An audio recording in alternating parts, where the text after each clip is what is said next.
What's up, you guys? Welcome back into iHeartRadio's official wrestling podcast, the Battleground Podcast. It is Battle from 105.9, The Rock, Nashville's classic rock station. And a guy that we've had on the show before, we recently just had him on. We always love talking to him because he has thoughtful answers. Give it up for the one, the only, Mr. Karrion Kross joining us today. Karrion, how are you doing, sir? I'm doing very good. They just let me out of the mental institution. They said, "What do you want to do?" I said, "Look, just get me a triple espresso and take me back to Battleground. That's what I want to do right now." And they said, "No problem. Just don't hit anybody with a steel chair." Hey, you know what? We've got some people in the office. If you want to go hit some of them, I'll point them out if you want to go do that. Yeah, absolutely. No problem. Just let me know. For sure. I will do that for sure. So let's talk about it because you got a book coming out. Your memoir, Life is Fighting, drops August 5th. You're narrating it yourself for Audible, sharing some deeply personal struggles. Now, I've got to ask, what do you hope readers walk away from knowing about Kevin that they wouldn't get from seeing Karrion in the ring? That Kevin is an imperfect person who didn't have a perfect handout in life, that didn't come from a privileged background and still achieved what he wanted to do since he was a little kid. And I think something that people can take from that is like, you don't have to wait for a perfect hand to jump into the game and play it. And I don't want to come off cheesy or come off like you know, like not sincere, but like the truth is like you have to bet on yourself, and you have to find self-love, and you have to be able to find that balance of knowing when to push yourself and when to back off. And all of that type of stuff is in the book that you're going to find out about me. Like, I've made plenty of mistakes in life. I'm very far from a perfect person. But I was still able to find things in my life that provided me with fulfillment. And listen, man, no matter where you're from, no matter what you believe in, that is something that people can connect on. And I'm talking like, as a person who's traveled all over the world to different continents, different cultures, we're all looking for a sense of fulfillment. And that doesn't necessarily mean becoming like a millionaire or becoming a famous actor, but fulfillment comes in different ways. And a lot of what I wrote about in the book is about me trying to find out what the hell that even is. Like, what is that? I don't know how to even identify that. Yeah, for sure. And, we've had this conversation before. Big fans of you here on our show. We've gone all the way from the beginning, from the Vegas days to where you are now. What was it that you decided to say, okay, this is the time, let's write this thing? I had so many people reaching out to me asking me how I rebounded from being released by WWE at the time. And everyone, as I would kind of explain it and explain what I had been through in my life, that kind of helped me solidify an ideology or a philosophy to put into place on how to deal with situations and recover. They were like, "You need to write a book." And honest to God, man, it was like for 3 weeks, it was like 5 or 6 people consecutively for 3 weeks were telling me I need to write a book. And when something like that happens and they don't even know each other, like, this wasn't a coordinated effort. I said, the universe is trying to tell me something. And I think it's trying to tell me to write a book. And over the course of my life, people have always told me to write a book, but I'm just being straight with you. Like, I'm not Karrion Kross right now. I didn't want to share my life with anybody. Like, you want me to tell you about like all of the relationships that I blew and all the jobs that I lost? Why the hell would I tell you about? Who wants to hear about that? Like, when you think about the pressure of making a first impression, like in life, not like, writing a book. You don't walk up to somebody at a job interview or a stranger and be like, "Let me tell you all of the things in my life that I've completely screwed up." You would never do that. And that's what I felt like the book was. But then as I kind of like spent some more time thinking about it and actually tried to write words to page, I was like, no, man, now I get what people are telling me. There's a silver lining in all of these experiences, because I just didn't see myself the same way other people saw me. It's just my nature. So it was very cathartic, and it was a big leap in self-development for me. That's for sure. Yeah, and definitely can't wait to get my hands on a copy of this. Life is Fighting comes out August 5th. Now, of course, when we sit here and we talk about this, you're an open book, and a lot of stuff that you talk about, translates either from TV, real life experience. I want to know, as a wrestling fan, you've been teasing what you've called a world altering reveal. You recently dropped that very eerie Kevin Sullivan voice message video.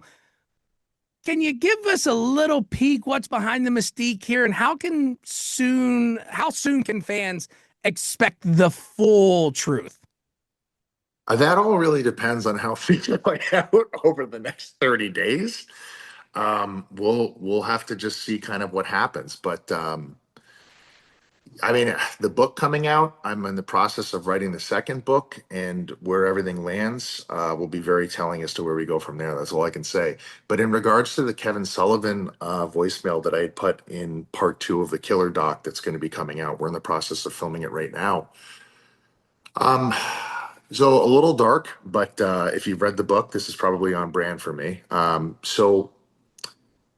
I keep meaningful voicemails that I've gotten from people. I have voicemails that I've saved over like 5, 6, 7, 8 years. That was a voicemail that I would go back to and I would listen to at very low points that I was in, and I just decided to share it. I've got voicemails from a lot of people that I've always kept that have passed away, and that voicemail that Kevin left me a long time ago, um, I go back and listen to it every once in a while. Yeah, and when I was scrolling through social media and I saw that you had posted that, I was like, "Ooh, boy, something definitely is about to happen." And of course, again, going back to it, we're big Karrion Kross fans. I mean, we go back to the Killer days and everything else in between. You mentioned we kind of find some things out in the next 30 days, and of course, we've seen those reports going on online that you and Scarlett haven't, really re-signed with WWE yet, and I want to hear from you because, of course, this is the time that you can address those rumors that everybody's been talking about online. Any truth to that, or would you like to clear the air a bit for the IWC? I don't think I should talk about any of it right now, but I am hoping that when the time is right, everyone will know what's going on, including us. It's a very solid answer, and again, I just love to watch all the things on the IWC of like where can we go here, but also you look at the IWC. Sometimes it's negative, sometimes it's good. In a way, for you, it's been good because how many times, and we talked about this last time, we want Karrion, the big pop from coming out on main event. We talked about this last time, you getting your t-shirt on the homepage, getting sold at the merch stand. So it's a really cool thing to see this. And it's like this organic movement to get Karrion Kross on TV. And you're kind of seeing that now for like, they're doing that for Carmelo. What's it like been for you and Scarlett to see just the fan reaction of like, we want Karrion, seeing your shirt sold out and not being able to deliver till the end of July, beginning of August, and you got new shirts as well. Yeah, the shirt's selling out in the building too. Man, we're very honored and we feel very lucky to be seen because we are standing next to so much talent, so many different extraordinary people. We're standing right next to them. And to be seen as unique and different and to stand out among those people, um, it's just very humbling, but also it's very motivating. It's very invigorating. And um, we just want to give more. We are finally being seen for what we can really do, and people haven't even seen yet what we can really do.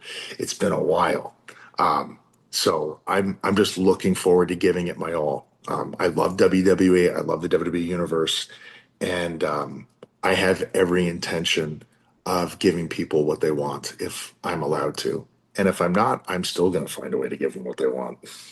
I think also, by the way, we're gonna get what we want this weekend at SummerSlam. Any thoughts heading into that before we let you go? Yeah, I'm 100% going to attempt to punch a hole through the back of Sammy's head. There you have it right there. Karrion Kross is going to punch a hole in the back of Sami Zayn's head at SummerSlam this weekend. Life is Fighting. It drops August 5th. We cannot wait to get our hands on the book. Before we let you go, is there anything you want to say to people watching or listening to this right now? I see you all and I appreciate you all, and I cannot thank you enough for your support. To be seen and heard when that's all I've really ever wanted to do for you in your form of entertainment, that is pro wrestling. I'm living out my dream, and I can't thank you guys enough for that. I'm going to give you everything I've got. Well, Karrion, man, it's an honor and a privilege to get you back here on the show. Everybody right now, if you're watching or listening to this right now, go pre-order Life is Fighting. Go to Barnes & Noble, your local bookstore, wherever. Pick up a copy. Pick up 5 copies. No, pick up 10 copies. They'll be good gifts. And also make sure you support Karrion Kross through all platforms, social media, and buy his t-shirt too. Buy his book and his t-shirt. They make good Christmas stocking stuffers. Yeah, Doomsday. Happy Cool. Doomsday.